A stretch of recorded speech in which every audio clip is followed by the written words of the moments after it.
It's 6 a.m. in the savannah, and already it's hot. The sun is shining, birds are tweeting, and a herd of gazelles are waking up. They had a long day of eating yesterday, and now it's time to get moving. They all look around to see if anything dangerous is lurking nearby. A lion, maybe? Or a hyena? Nothing.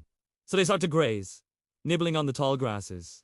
A young female stands up. She is elegant and slender, with beautiful brown eyes. She takes a few steps away from the herd to eat some leaves from a nearby bush. While she is munching on her breakfast, she notices something strange in the tall grass. It looks like a clump of grass, but it moves when she looks away. Her ears perk up. She has excellent hearing. Could that be a snake? Or a small rodent? Maybe even a baby. Warhog?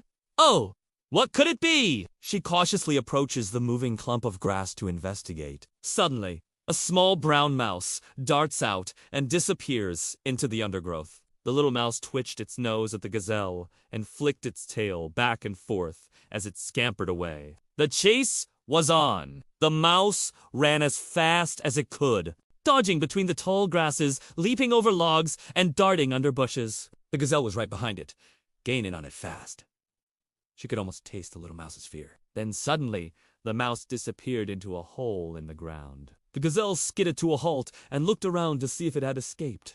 But no, there it was, the little mouse, sitting on top of the ground, nose twitching at her. The gazelle took a step back, surprised. She couldn't believe that the mouse had made her look that way.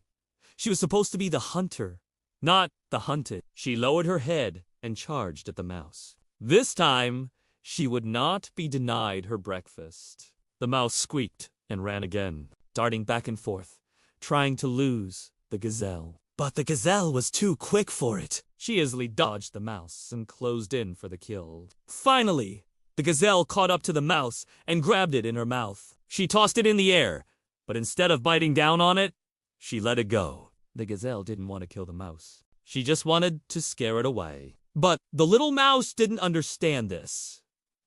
It thought the gazelle was playing with it. So it ran away again, as fast as it could, as far as it could, until it came to a big log and climbed up on top of it. The gazelle arrived, out of breath and thirsty. She lapped up some water from a nearby puddle and then looked up at the mouse. The mouse was taunting her, making little squeaking sounds and flicking its tail back and forth. The gazelle stood up and shook herself off. She wasn't going to let a little mouse beat her. She charged up the log, leaped into the air, and landed on top of the mouse. The mouse squealed and tried to run, but the gazelle held on tight. She had caught her breakfast. The gazelle took the mouse back to the herd, and the other gazelles gathered around her. They had not seen such a clever hunt in a long time.